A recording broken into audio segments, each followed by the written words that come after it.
చిన్నయ్య మహాయోగం. కేశవపుర గ్రామంలో ఉండే చిన్నయ్యకు నా అన్నవాళ్ళు లేరు.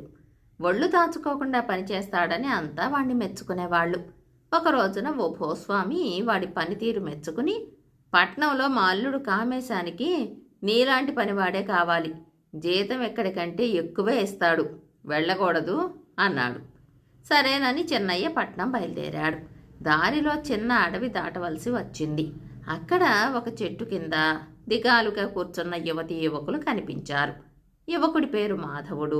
చెల్లెలు వందనను తీసుకుని అతను పట్నం బయలుదేరాడు. ఇక్కడి దాకా వచ్చేసరికి వందన అడుగు తీసి అడుగు వేయలేక కూర్చుండిపోయింది. చీకటి పడితే అడవిలో ప్రమాదం. కర్రకు గుడ్డ ఊయల కట్టి అందులో వందనను కూర్చోబెట్టి మోసుకుంటూ పట్నం వెళ్లాలంటే అందుకు 2 మనుషులు కావాలి. ఏం చేయాలో తోచక దిగులు పడుతున్న వాళ్లకు చిన్నయ్య తన వివరాలతో పాటు ధైర్యము చెప్పాడు. అతని సాయంతో మాధవుడు, వందన చీకటి పడకుండానే పట్నం చేరుకోగలిగారు. ఎవరి దారిన వారు పోయే ముందు మాధవుడు, ఈ డబ్బు తీసుకుంటే ఎంతో సంతోషిస్తాను అంటూ ఓ 10 వరహాలు చిన్నయ్యకి ఇవ్వబోయాడు. అయితే వందన తనకు చెల్లెలే అంటూ అతను డబ్బు తీసుకునేందుకు నిరాకరించాడు. అప్పుడు మాధవుడు, నాకు జ్యోతిషం తెలుసు. నీ ముఖం చూసి కొన్నేళ్ల వరకు మనిద్దరికీ స్నేహం వచ్చిరాదని గ్రహించాను. నువ్వు చేసిన సాయానికి ఎంతో కొంత డబ్బు తీసుకోక తప్పదు అన్నాడు. చిన్నయ్య మాధవుడి వద్ద నుంచి 1 వరహా తీసుకుని, నీకు నిజంగా జ్యోతిషం తెలిస్తే నా దగ్గర నుంచి ఈ వరహా తీసుకుని పట్నంలో నా భవిష్యత్ ఏమిటో చెప్పు అంటూ మళ్ళీ ఆ వరహాను తిరిగి ఇచ్చేశాడు. మాధవుడు చిన్నయ్య హస్తరేఖలు శ్రద్ధగా పరీక్షించి, నీకు జీవితంలో మహాయోగం ఉంది. అది పట్టాలంటే పెళ్ళయ్యాక నీవు నీ భార్య ఒకరినొకరు ఒకే పేరుతో పిలుచుకోవాలి. లేదా నీకు పుట్టిన బిడ్డల్లో ఒక్కరైనా పెళ్ళయ్యాక దంపతులుగా ఒకరినొకరు ఒకే పేరుతో పిలుచుకునేదాకా ఆ మహాయోగం పట్టదు. ఈ విషయాన్ని నీవు బయట పెడితే మహాయోగం పట్టదు అన్నాడు. ఇది విని వందన, అన్నయ్య జోస్యానికి తిరుగుండదు. నీ మహాయోగానికి నేను కొంత కృషి చేస్తాను అంది అభిమానంగా. తర్వాత చిన్నయ్య కామేశం ఇళ్ళు చేరుకున్నాడు. కామేశం చాలా మంచివాడు. కొద్ది కాలం గడిచేసరికి చిన్నయ్య కామేశానికి వీలుపడని ఇంటి వ్యవహారాలన్నీ తనే చూడసాగాడు. ఇందుకు సంతోషించిన కామేశం అతనికి ఒక పెళ్లి సంబంధం చూశాడు. పిల్ల పేరు చిన్నమ్మ కావడంతో చిన్నయ్య వెంటనే పెళ్లికి ఒప్పుకున్నాడు. చిన్నమ్మ వాడి భార్య అయ్యింది. కామేశానికి రకరకాల వ్యాపారాలు ఉన్నాయి. వాటిలో కిరాణా కొట్టును చిన్నయ్యకు అప్పచెప్పాడు. అది ఒక పాత పెంకుటింట్లో ఉంది. ఆ ఇంటికి మారాక చిన్నయ్య భార్యతో, మనిద్దరివి ఒకే పేర్లు కావటం అదృష్టం, ఇద్దరం ఒకరినొకరు ముచ్చటగా చిన్న అని పిలుచుకుందాం అన్నాడు. చిన్నమ్మ లెంపలేసుకుని, భర్తను పేరు పెట్టి పిలిస్తే ఆ ఇంటికి మంచి యోగం పట్టదని మా అమ్మ చెప్పింది అనేసింది. ఈ విధంగా చిన్నయ్య మహాయోగం తాత్కాలికంగా వాయిదా పడింది. క్రమంగా వాడికి 3 పిల్లలు కలిగారు. పెద్దమ్మాయికి పద్మావతి అని నామకరణం చేశాడు. రెండో వాడికి కిష్టప్ప అని పేరు పెట్టాడు. మూడోసారి పుట్టిన ఆడపిల్ల నామకరణం జరిగేలోగా గుడ్లు తేలేసింది. గాలి సోకిందేమోనని భూత వైద్యుడిని పిలిస్తే ఆయన, దేవతల్లో భాస్కరుడు వరుణుడు అలగడం వల్ల నీకు పట్టాల్సిన మహాయోగం ఆగిపోయింది. ఈ పిల్లకు ఆ దేవతలిద్దరి పేర్లు మొదటి అక్షరాలు తీసుకుని భావ అని పేరు పెట్టు, నీకు శుభం జరుగుతుంది అన్నాడు. చిన్నయ్య అందుకు అంగీకరించాడు. ఆశ్చర్యంగా ఆ పిల్ల వెంటనే మామూలు మనిషి అయిపోయింది. 7 ఏళ్లు గడిచాయి. పద్మావతికి పెళ్ళీడొచ్చింది. ఆమె కోసం వెదికి వెదికి పద్మనాభం అనే వరుణ్ణి చూసి పెళ్లి చేశాడు. తర్వాత చిన్నయ్య కూతురితో, నువ్వు నీ భర్తను ముచ్చటగా పద్మ అని పిలు, అతడు నిన్ను పద్మ అంటాడు. పేర్లంత అన్యోన్యంగా మీ దాంపత్యం కొనసాగుతుంది అంటే ఆమె సరేనంది. కానీ పద్మావతి అత్తవారింట భార్యను పేరు పెట్టి పిలవటం తప్పట. అందుకని పద్మనాభం భార్యను, ఇదిగో ఓయ్ ఏయ్ నిన్నే అంటాడే తప్ప పొరపాటును కూడా పేరు పెట్టి పిలవడు. చిన్నయ్య మహాయోగం మళ్ళీ వాయిదా పడింది. ఇలా ఉండగా చిన్నయ్యతో విడిపోయాక మాధవుడు, వందన కొన్నాళ్లు పట్నంలో ఉండి అక్కడి నుంచి నౌకాయానం చేసి దూరదేశం వెళ్ళారు. అక్కడ మాధవుడు వ్యాపారం ప్రారంభించాడు. అక్కడే వందనకు చలపతి అనే వ్యాపారితోనూ మాధవుడికి మరొక వ్యాపారి కూతురైన రమ అనే అమ్మాయితోనూ పెళ్ళిళ్ళయ్యాయి. వాళ్ళందరూ వివిధ వ్యాపారాల్లో బాగా డబ్బు గడించారు. ఒక 20 ఏళ్ల కాలం గడిచింది. వందనకు ఒక్కగానొక్క కొడుకు పాండురంగడు. ఆమె కొడుకును వెంట పెట్టుకుని పట్నానికి తిరిగి వచ్చింది. వందన భర్త చలపతి, మాధవుడు, అతడి కుటుంబం కూడా త్వరలోనే పట్నానికి రానున్నారు. ఈలోగా వందన చిన్నయ్య గురించి వాకబు చేసి చూడటానికి అతని ఇంటికి వెళ్ళింది. ఇద్దరూ తమ పాత పరిచయాన్ని గుర్తు చేసుకున్నాక, ఆనాడు నువ్వు నన్ను చెల్లెలిగా భావించి ఎంతో సాయం చేశావు. మన పరిచయం బంధుత్వంగా మారాల్సిన సమయం వచ్చింది. పిల్లాడు ఇష్టపడితే నేను నీ కూతుర్ని ఇంటి కోడలిగా చేసుకుంటాను అంది వందన. ఇందుకు చిన్నయ్య సంతోషంగా ఒప్పుకున్నాడు. మర్నాడే పెళ్లి చూపులకు ఏర్పాట్లు జరిగాయి. పాండురంగడు అందంలో భావకు ఏమాత్రమూ తీసిపోడు. పిల్లాడు ఒకరినొకరు ఇష్టపడ్డారని తెలిసాక వందన భావను దగ్గరగా తీసుకుని, నేను నీకు మేనత్తను కాబట్టి నువ్వు మా అబ్బాయిని బావా అని పిలవచ్చు అని చెప్పింది.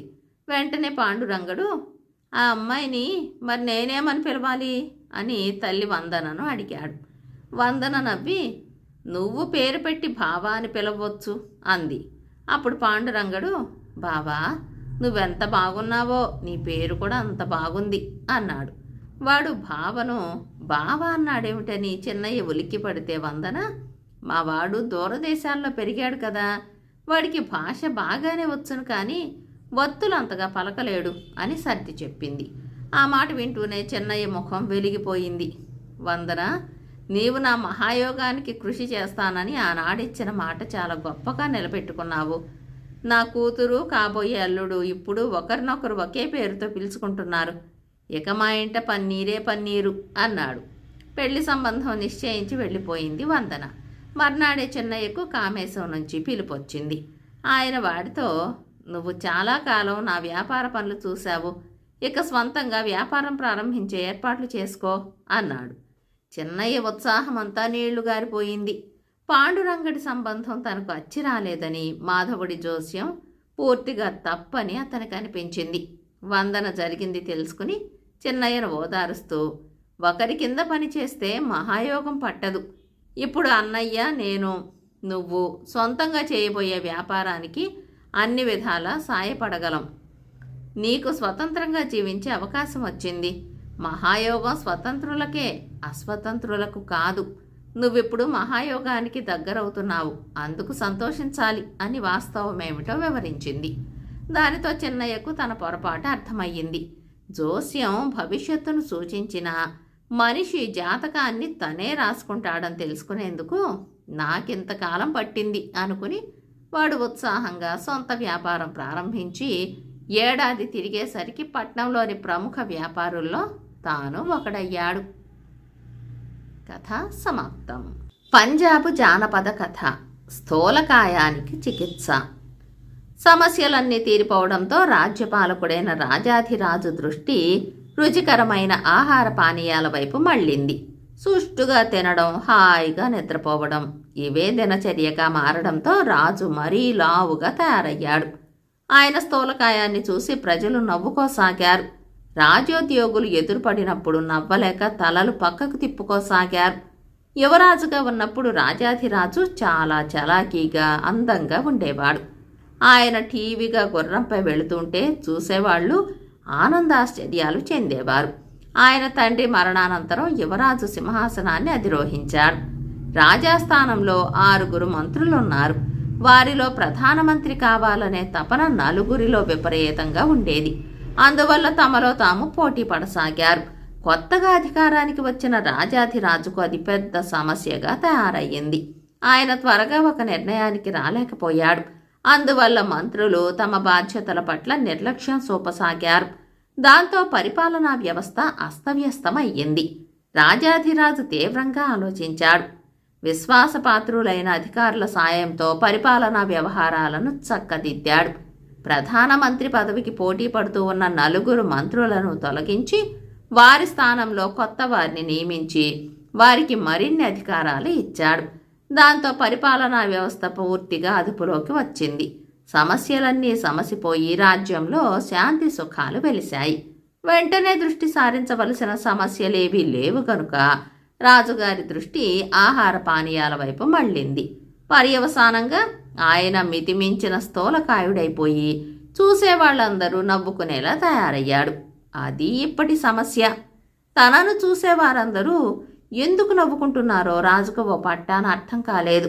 విశ్వాసపాత్రుడైన ఒక మంత్రిని పిలిచి కారణం అడిగాడు. ప్రభువులు ఆగ్రహం చెందరని మాట ఇస్తే అసలు విషయం చెబుతాను అన్నాడు మంత్రి. నిర్భయంగా చెప్పు అని రాజు మాట ఇచ్చాక, తమ ఆకారాన్ని చూసుకుంటే ప్రభువులకే తెలుస్తుంది ఎంత లావుగా ఉన్నారో అన్నాడు మంత్రి కంఠస్వరాన్ని తగ్గించి. రాజు ఒకసారి తనకేసి పరిశీలనగా చూసుకుని, అవును, లావుగానే ఉన్నాను, మరి నన్నేం చేయమంటావు అని అడిగాడు. ప్రభువులు బలవర్ధకమైన ఆహారం తీసుకోవటం తగ్గించాలి అన్నాడు మంత్రి. అది అసాధ్యం అన్నాడు రాజు దృఢ నిర్ణయంతో. మంత్రి మరేమీ మాట్లాడకుండా మౌనంగా ఉండిపోయాడు. రాజు కొంతసేపు తీవ్రంగా ఆలోచించి ఉన్నట్టుండి, ఇప్పుడు తెలిసిపోయింది. నా ప్రజలందరూ కూడా రుచికరమైన వంటకాలను సుష్టుగా భుజించి నాలాగే లావుగా తయారవ్వాలి. అప్పుడు వాళ్ళు నన్ను చూసి నవ్వలేరు కదా. ప్రజలందరికీ కావలసిన సరుకులను సరసమైన ధరకు ఇవ్వాలని వ్యాపారులను పురమాయించు. అందరూ కడుపు నిండా తినాలి. 6 నెలలలోగా ప్రతి ఒక్కరూ లావెక్కాలి.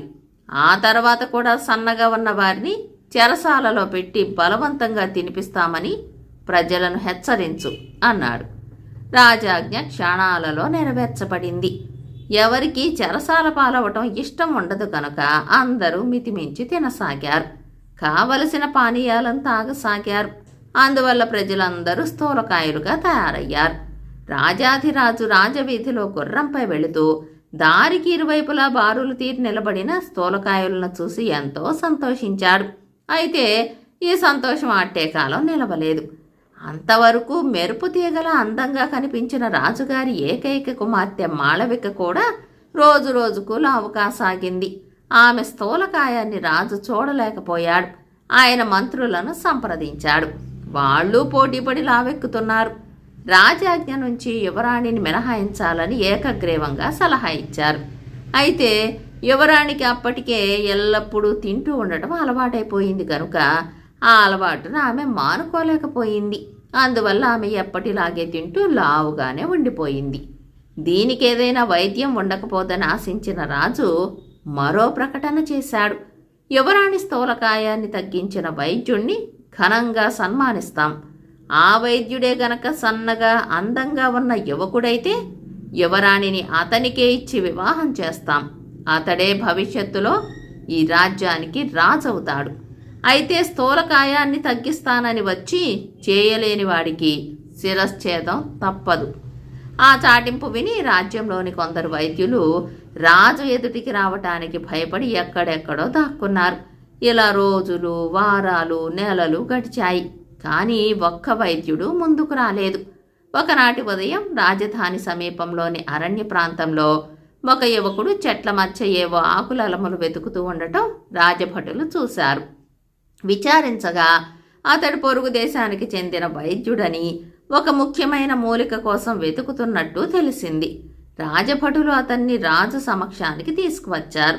ఆ యువకుడు వైద్యుడని తెలియగానే రాజు సంతోషించాడు. పైగా అతడు సన్నగా అందంగా ఉన్నాడు. రాజు యువరాణి సమస్య అతనికి చెప్పాడు. అంతా విన్న ఆ యువకుడు, ప్రభు, రాజ్యంలో ప్రజలందరూ స్థూలకాయలుగానే ఉన్నారు. అలాంటప్పుడు యువరాణి స్థూలకాయాన్ని మాత్రం తగ్గించాలంటే నా వల్ల అవుతుందా? ఇదేదో ఈ రాజ్యాన్ని అంతటినీ పట్టి పీడిస్తున్న రుగ్మత. నా మీద కరుణ ఉంచి నన్ను వదిలిపెట్టండి. వెళ్ళి అడవిలో మూలికలు వెతుక్కుని మా రాజ్యానికి వెళ్ళిపోతాను అన్నాడు. నువ్వేం చెప్పినా నేను వినను. నాతో రా. నీకెన్ని బహుమానాలు కాచుకుని ఉన్నాయో చూడు. నా కుమార్తెను వివాహమాడి ఈ రాజ్య సింహాసనానికే వారసుడివి కాగలవు అంటూ రాజు ఆ యువ వైద్యుడి చేయి పట్టుకుని యువరాణి శయన గృహానికి లాక్కుపోయి ఆమెను చూపుతూ, నయం చేయగలవేమో చూడు, అందుకు కావలసిన సకల సదుపాయాలు సమకూర్చగలం అన్నాడు. యువ వైద్యుడు యువరాణి కళ్ళకేసి పరీక్షగా చూశాడు. ఆమె నొసటిని అరచేత్తో తాకి చూశాడు. ఆ తర్వాత ఆమె చేతిని పట్టుకుని నాడి పరీక్షించాడు. ఆ పిమ్మట కొంతసేపు మౌనంగా ఆలోచించి తలపైకెత్తి, ప్రభువులు మన్నించాలి, మీ కుమార్తె మరో 103 రోజులు మాత్రమే ప్రాణాలతో ఉండగలదు. అందువల్ల ఆమె స్థూలకాయాన్ని తగ్గించటం వల్ల ఎలాంటి ప్రయోజనమూ ఉండదు అన్నాడు విచారంగా. ఆ మాట వినగానే రాజదంపతులు దిగ్భ్రాంతి చెందారు. కొంతసేపటికి నెమ్మదిగా కోలుకున్న రాజు, నువ్వు నా కుమార్తె భవిష్యత్తు చెప్పినందుకు నిన్ను శిక్షించను. అయితే 103 రోజులకు పైగా ఆమె ఒక్కరోజు ప్రాణాలతో ఉన్నా నీ ప్రాణాలు దక్కవు. అంతవరకు నీకు కారాగార వాసం తప్పదు అన్నాడు. యువరాణి మాళవిక రానున్న తన మరణాన్ని తలుచుకుని కొన్నాళ్లు దేనాతిదేనంగా విలపించింది. చెలికత్తెలను తల్లిదండ్రులను శాశ్వతంగా వదిలి వెళ్లడం ఆమెకు తీరని వేదనను కలిగించింది. భోజనం అంటేనే విరక్తి పుట్టింది. కొన్నాళ్లకు ఆహారం ముట్టుకోలేకపోయింది. మరికొన్నాళ్లకు పానీయాలు తీసుకోవటం కూడా మానివేసింది. వట్టి నీళ్లతోనే సరిపెట్టుకోసాగింది. కుమార్తెకు రానున్న అకాల మరణాన్ని తలుచుకుంటూ రాజు రాణి కూడా ఆహార పానీయాలు మానేశారు. ముఖ్యంగా రుచికరమైన వంటల జోలికి పోలేదు. 100 రోజులు గడిచిపోయాయి. కుమార్తె శోకవదనాన్ని చూడలేక రాజు అటు వెళ్లటం తగ్గించాడు. అయినా ఆమె ఆరోగ్య స్థితిని చెలికత్తెల ద్వారా ఎప్పటికప్పుడు తెలుసుకుంటూనే ఉన్నాడు. 101వ రోజు ఒక చెలికత్తె వచ్చి, ప్రభూ, యువరాణి మందహాసం చేస్తున్నది, సుదీర్ఘకాలం జీవిస్తానంటున్నది అని చెప్పింది. రాజు తన మెడలోని ఒక ముత్యాల హారాన్ని తీసి ఆ చెలికత్తెకు బహూకరించాడు. మరునాడు మరొక చెలికత్తె వచ్చి, ప్రభూ, ఈరోజు యువరాణి దానిమ్మ రసం అడిగింది అని చెప్పడంతో రాజు ఆమెకు కూడా మరొక హారం ఇచ్చాడు. అందరూ ఆతృతతో ఎదురు చూస్తున్న 3వ రోజు రానే వచ్చింది. ప్రభూ, ఇన్నాళ్ల తర్వాత ఈరోజు యువరాణి భోజనం చేశారు అంటూ ఇంకొక చెలికత్తె ఆనందకరమైన వార్త తెచ్చింది. రాజు ఆమెకు మరో హారాన్ని బహూకరిస్తూ, నేను రేపు వచ్చి మాళవికను చూస్తానని చెప్పు అన్నాడు పరమానందంతో.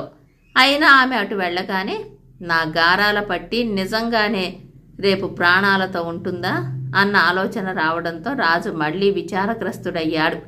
మరునాడు తెల్లవారేసరికల్లా యువరాణి భవనానికి వెళ్లటానికి రాజు సంసిద్ధుడయ్యాడు. కాని అంతలోనే యువరాణి తన చెలికత్తెలతో కలిసి తండ్రిని చూడటానికి అక్కడికి వచ్చింది. మాళవిక, వచ్చావా?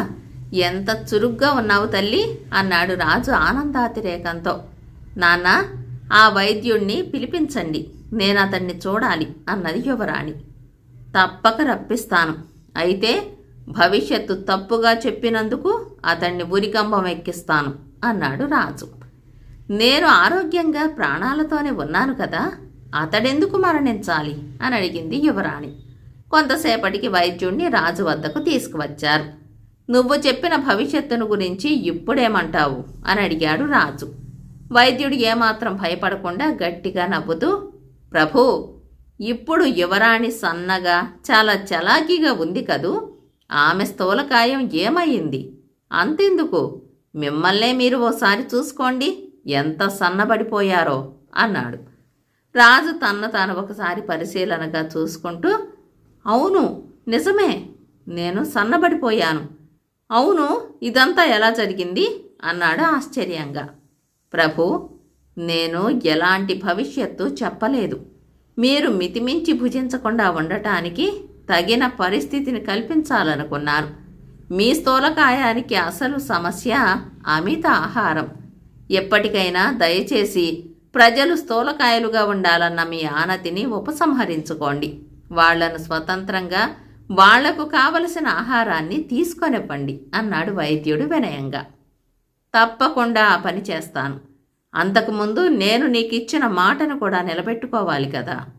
నీకు మాళవికకు త్వరలో వివాహం ఏర్పాటు చేస్తాను అన్నాడు రాజు మందహాసం చేస్తూ. కొన్నాళ్లకు మాళవిక యువ వైద్యుడి వివాహం ఘనంగా జరిగింది. రాజాధిరాజు వానప్రస్థానికి వెళ్లడంతో యువ వైద్యుడు సింహాసనం అధిష్ఠించాడు. కథ సమాప్తం. రాజస్థాన్ జానపద కథ. గాడిద గాడిదే. జీవన్ సింగ్ అనే వ్యాపారి తన దుకాణానికి కావలసిన సరుకులను కొనటానికి తరచూ దాపులనున్న పట్టణానికి వెళ్ళేవాడు. అలా వెళ్ళేటప్పుడు తన గాడిదను వెంట పెట్టుకుని వెళ్ళేవాడు. ఒకనాడలా వెళ్ళి పట్టణంలో సరుకులు కొనుక్కుని తిరుగు ప్రయాణం అయ్యేసరికి బాగా అలసిపోవటంతో విశ్రాంతి తీసుకుందామని ఒక చెట్టు నీడలో నడుం వాల్చాడు. కొంతసేపటికి అలాగే మగ తన నిద్రలోకి జారుకున్నాడు. ఉన్నట్టుండి చిన్నపిల్లలు ముక్తకంఠంతో పాఠాలు వల్లెవేయడం చెవిన పడటంతో జీవన్ సింగ్ ఉలిక్కిపడి కళ్ళు తెరిచి చుట్టుపక్కల కలయ చూశాడు. పక్కనే ఉన్న ఇంట్లో ముల్లా పిల్లలకు పాఠాలు బోధిస్తున్నాడని గ్రహించాడు. నేనెందుకిలా గొంతు చించుకుని అరుస్తున్నానో తెలుసా? మీరందరూ గాడిదలు. మిమ్మల్ని మనుషులుగా తీర్చిదిద్దాలని ప్రయత్నిస్తున్నాను. మీరేమో నా మాటలేమీ పట్టించుకోకూడదని శపథం చేసిన వాళ్ళలా కూర్చున్నారు అని ముల్లా కేకలు పెట్టడం ఆయన విన్నాడు. ఆ తర్వాత పిల్లలు మౌనంగా ఇంటి నుంచి వెళ్ళిపోవటం జీవన్ సింగ్ గమనించాడు. అప్పుడు ఆయనకు తన బాల్యం ఒకసారి కళ్ళ ముందు కదలాడింది. తనెప్పుడూ బడికి వెళ్ళిన పాపాన పోలేదు. తండ్రి దుకాణమే అతని బడి. మాట్లాడటం, చదవటం, రాయటం, లెక్కలు వేయడం నేర్చుకున్నదంతా అక్కడే. అన్నిటికీ మించి దుకాణానికి వచ్చే వారితో ఎలా మాట్లాడాలి, ఎలా నడుచుకోవాలి అన్న విషయాలను తండ్రి ప్రత్యక్షంగా అక్కడే నేర్పాడు. ముల్లా మాటలు వినగానే, ఆహా, గాడిదలను మనుషులుగా మార్చడానికి ప్రయత్నించే మహానుభావుడు ఇక్కడ ఉన్నాడు. ఈ విషయం తనకు తెలియకపోయిందే అని భావించాడు. బరువులు మోయడానికి తప్ప మరి దేనికి పనికిరాని గాడిద తన దగ్గర ఉన్నది. ఆ పని చేయడానికి గాడిదకు ఎలాంటి తెలివితేటలు అవసరం లేవు కదా మరి. జీవన్ సింగ్ లేచి గాడిదను వెంట పెట్టుకుని వెళ్ళి ముల్లాకు సలాం చేసి తన గాడిదను మనిషిగా మార్చమని వేడుకున్నాడు. ముల్లా అతనికి ఆశ్చర్యంగా చూశాడు. చెట్టు కింద పడుకుని తాను విన్నదంతా వివరించిన జీవన్ సింగ్ మాటలు విని ముల్లా గట్టిగా నవ్వాడు. ఆ తర్వాత అతనికి ఆశాభంగం కలిగించటం దేనికని, సరే, నీ గాడిదను ఇక్కడే వదిలి దానిని 3 నెలల పాటు మేపటానికి అయ్యే ఖర్చును కూడా ఇచ్చి వెళ్ళు. ఆ తర్వాత వచ్చి చూడు అన్నాడు. జీవన్ సింగ్ చాలా సంతోషించాడు. సరుకులు కొనగా మిగిలి ఉన్న డబ్బును ముల్లాకు ఇచ్చాడు. గాడిద మీద వేసిన సరుకులను తీసి భుజానికి తగిలించుకున్నాడు. గాడిదను ముల్లాకు అప్పగించి కృతజ్ఞతలు చెప్పుకొని తిరుగు ప్రయాణం అయ్యాడు. 3 నెలల పాటు ఉచితంగా బరువులు మోయించటానికి చక్కటి గాడిద వెతుక్కుంటూ వచ్చినందుకు ముల్లా సంతోషించాడు. పైగా దాని మేతకు తను దమ్మిడి ఖర్చు పెట్టనవసరం లేదు. 3 నెలలు ఇట్టే గడిచిపోయాయి. తన గాడిద బలమైన యువకుడి రూపంలో కాచుకుని ఉంటుందన్న గంపెడ ఆశతో జీవన్ సింగ్ ముల్లా దగ్గరికి వచ్చాడు. అతన్ని చూడగానే ముల్లా నవ్వుతూ, రండి రండి, నేను అనుకున్న దానికన్నా గాడిద చాలా తెలివైనది. ఒక నీతి గ్రంథంలో 2 గీతాలు వల్లించటం ఆరంభించగానే మెల్లమెల్లగా అందమైన యువకుడిగా మారిపోయింది. సరిగ్గా ఆ సమయంలోనే పక్క ఊరి అధికారి మరణించాడు. ఆ ఊరి పెద్దలు సమర్థుడైన అధికారి కోసం వెతుకుతూ సలహా కోసం నా దగ్గరికి వచ్చారు. నేను యువకుడిగా మారిన గాడిదను చూపాను. గ్రామ పెద్దలు నాకు కృతజ్ఞతలు చెప్పి ఆ యువకుడిని వెంట పెట్టుకుని వెళ్ళారు అన్నాడు. ఆ మాట విని జీవన్ సింగ్ మొదట పరమానందం చెందాడు. వెంటనే తనకు గాడిద లేకపోవటం గుర్తుకు రావడంతో కాస్త బాధపడ్డాడు. అయినా అంతటి తెలివైన యువకుడు తనతో ఉంటే వ్యాపారంలో తనకు ఎంతో సహాయకారిగా ఉండగలడని ఆలోచించాడు. ఆ యువకుణ్ణి కలుసుకోవాలని నిర్ణయించాడు. అప్పటికప్పుడే బయలుదేరి ఆ గ్రామానికి వెళ్ళి అధికారి ఇంటిని సమీపించాడు. అప్పుడు అధికారి గ్రామ పెద్దలతో ఏదో చర్చలు జరుపుతున్నాడు. ముల్లా చెప్పినట్టు అధికారి అందంగానూ లేడు, యువకుడు కూడా కాదు. అయితే సమస్యలను పరిష్కరించటంలో అతని నేర్పును చూస్తే చాలా తెలివైన వాడిలాగే కనిపించాడు అతనికి. సమావేశం ముగిశాక జీవన్ సింగ్ వెళ్ళి అధికారిని పలకరించి, నేను గుర్తులేనా, నీ యజమానిని, జ్ఞాని అయిన ముల్లా దగ్గర నిన్ను 3 నెలల క్రితం వదిలి వెళ్ళాను అన్నాడు. అదృష్టవశాత్తు జీవన్ సింగ్ మాట తీరుకు అధికారి ఆగ్రహం చెందకుండా, అయ్యా, నేను ఈ గ్రామాధికారిని, నువ్వేం చెబుతున్నావో నాకు అర్థం కావటం లేదు. నువ్వెలా నాకు యజమానివిగా ఉండేవాడివో తెలియడం లేదు అన్నాడు నెమ్మదిగా. జీవన్ సింగ్ 3 నెలల క్రితం జరిగిన దాన్ని, ఈ ఉదయం ముల్లాను చూసిన విషయము పోసగుచ్చినట్లు వివరించాడు. తనను అతని గాడిదగా భావిస్తున్న వ్యాపారి వెర్రిబాగుల మనస్తత్వాన్ని చూసి గ్రామాధికారి మనసులోనే నవ్వుకుని అతన్ని మరింత ఆట పట్టించాలని అతని చేతులు పట్టుకుంటూ, మిత్రమా, ముల్లా నీ గాడిదను ఇక్కడికి అధికారిగా పంపాడని పొరపాటున చెప్పాడు. నిజానికి అది ఇప్పుడు వివిధ మతాల ముఠాలకు నాయకత్వం వహిస్తున్న ఫకీరుగా ఉంటోంది. నువ్వెళ్ళి ఆయనను చూడవచ్చు అన్నాడు. జీవన్ సింగ్ ఫకీర్ను వెతుక్కుంటూ బయలుదేరాడు. ఫకీరు నదీ తీరంలో ప్రార్థన చేస్తున్నాడు. ప్రార్థన పూర్తి కాగానే జీవన్ సింగ్ ఆయన్ను సమీపించి, పక్క పట్టణంలో ఉన్న ముల్లా నీకు జ్ఞాపకం లేడా? ఆయనే నీకు నీతి గ్రంథం నుంచి పద్యాలు బోధించి నిన్ను మనిషిగా మార్చాడు. అంతకు పూర్వం నువ్వు నా గాడిదవు, నేను నీ యజమానిని అన్నాడు. నేను గాడిదనా? ఏం చెబుతున్నావు అని నిరసనగా చూసిన ఫకీరు, ముల్లా ఎవరిని నేనెరగను. మదరసా నుంచి నీతి గ్రంథం పద్యాలు నేర్చుకున్నాను. నువ్వేదో మతి చెడి భ్రమలో ఉన్నావనుకుంటున్నాను. దాన్ని మాయమంత్రాలతో పోగొట్టగలను. అయితే అంతకుముందు నువ్వు నీ గాడిదను గురించి వివరంగా చెప్పాలి అన్నాడు. జీవన్ సింగ్ తన గాడిదను గురించిన వివరాలను పొల్లుపోకుండా వివరించాడు. ఫకీరు చెబుతున్న మాయామంత్రాలు తన మీద పనిచేయవని, ఆఖరికి ఫకీరే తన పాత గాడిదగా మారిపోగలడని, గాడిద తనను యజమానిగా గుర్తించగలదని జీవన్ సింగ్ లోపల ఆశతో ఊహించుకోసాగాడు. అంతా విన్న ఫకీరు ప్రశాంతంగా కూర్చుని కళ్ళు మూసుకున్నాడు. జీవన్ సింగ్ కూడా ఏం జరుగుతుందో అన్న ఆతృతతో ఊపిరి బిగబట్టుకుని ఆయనకు ఎదురుగా కూర్చున్నాడు. ఫకీరు కొంతసేపు అయ్యాక మెల్లగా కళ్ళు తెరిచి, నాయనా, మనలో ఎవరైనా ధైర్య సాహసాలు ప్రదర్శిస్తే వారిని సింహం అంటాం. కుతంత్రంతో కూడిన తెలివితేటలు గలవాణ్ణి నక్క అంటాం. అయితే ధైర్యశాలి సింహం కాదని, జిత్తుల మారివాడు నక్క కాదని మనకు తెలుసు. అయితే మన భావాలను అలా ప్రకటిస్తాం. ఎదుటివారికి అది సులభంగా అర్థమవుతుంది. అదేవిధంగా తను బోధించే పాఠాలను పిల్లలు శ్రద్ధగా వినడం లేదని ముల్లా వారిని గాడిదలని మందలించాడు. ఆ పిల్లగాడిదల్ని తెలివితేటలు గల మనుషులుగా మారుస్తానని చెప్పాడు. అందులో ముల్లా తప్పేమీ లేదు. నీ గాడిదను మనిషిగా మార్చమని నువ్వు అడగటం నీ అమాయకత్వం. ముల్లా దగ్గరికి వెళ్ళి చూడు, అతని పెరట్లో నీ గాడిద కనిపిస్తుంది అన్నాడు. చాలా కృతజ్ఞతలు స్వామి అంటూ లేచి నిలబడిన జీవన్ సింగ్, నా జీవితంలో తొలిసారిగా కొన్ని పాఠాలు నేర్చుకున్నాను. నా కళ్ళు తెరిపించారు. ఇప్పుడే ముల్లా దగ్గరికి వెళ్ళి నా గాడిదను వెనక్కు తీసేసుకుంటాను అని చెప్పి అక్కడి నుంచి బయలుదేరాడు. ఫకీరు చెప్పినట్లే ముల్లా ఇంటి వెనక పెరట్లో గాడిద కనిపించింది. ముల్లా జాడలేదు. గుంజకు కట్టి ఉన్న తన గాడిదను విడిపించుకుని జీవన్ సింగ్ గ్రామం కేసి తిరుగు ప్రయాణం అయ్యాడు. కథ సమాప్తం. బేతాళ కథ. ధర్మ సింహాసనం. పట్టువదలని విక్రమార్కుడు చెట్టు వద్దకు తిరిగి వెళ్ళి చెట్టుపై నుంచి శవాన్ని దించి భుసాన వేసుకుని ఎప్పటిలాగే మౌనంగా శ్మశానం కేసి నడవసాగాడు. అప్పుడు శవంలోని బేతాళుడు, రాజా, ఇంత అర్ధరాత్రి వేళ ఈ భయంకరమైన శ్మశానంలో నువ్వు పడుతున్న శ్రమ చూస్తుంటే ఇదేదో ఒక దేశపాలకుడైన రాజు కాక భృత్యుడు చేయవలసిన శ్రమలా కనపడుతోంది. ఒకవేళ నువ్వేదైనా మహిమగల వస్తువును సంపాదించేందుకు స్వయంగా ఇంత కఠోర శ్రమకు పూనుకున్నావేమో తెలియదు. అయితే అలాంటి మహిమగల వస్తువు లభ్యమైన తర్వాత దాన్ని స్వప్రయోజనానికి ఉపయోగించుకోవడానికి చాలా వివేకం, విచక్షణ అవసరం. అవి లేనివాడు రాజు నవనీత వర్మలాగా అయాచితంగా లభించిన మహిమగల దాన్ని కూడా చేజేతులా జారవిడుచుకోవటం జరుగుతుంది. ఆ రాజు కథ చెబుతాను, శ్రమ తెలియకుండా విను అంటూ ఈ విధంగా చెప్పసాగాడు.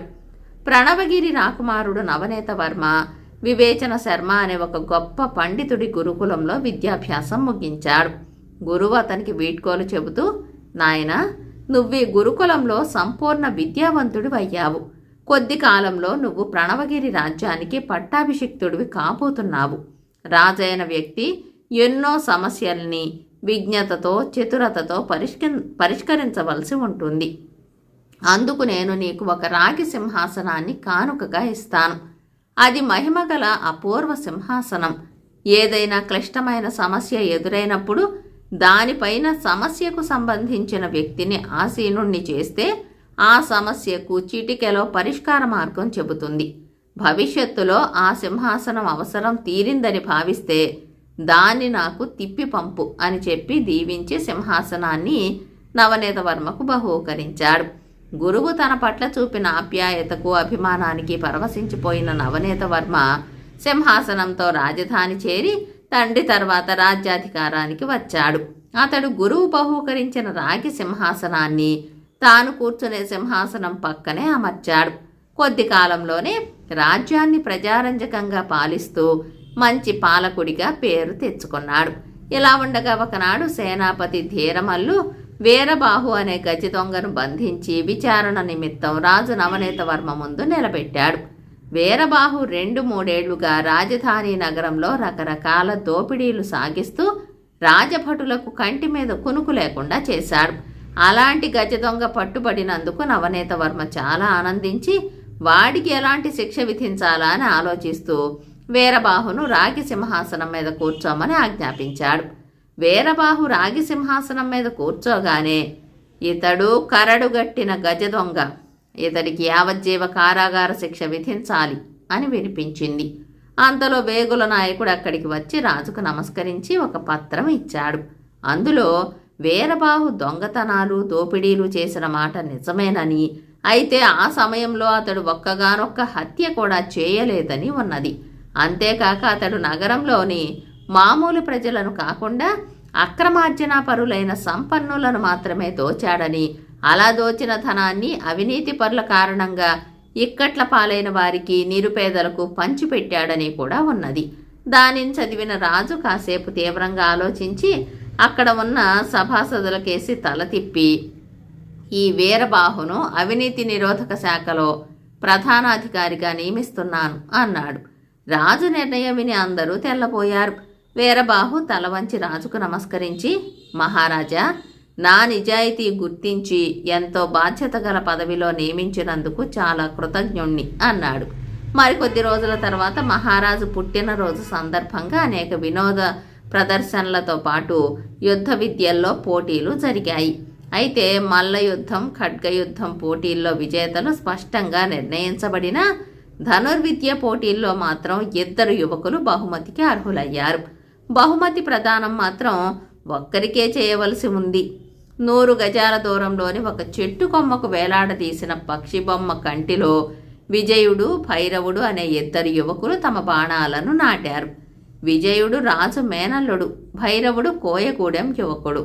ఈ పరీక్షలో విజేత ఎవరో నిర్ణయించడానికి మరోసారి ధర్మసింహాసనాన్ని ఆశ్రయించాడు రాజు. మొదట విజయుడు సింహాసనంపై ఆసీనుడవగానే విలువిద్యలో విజేతకు అభినందనలు అని తీర్పు చెప్పింది.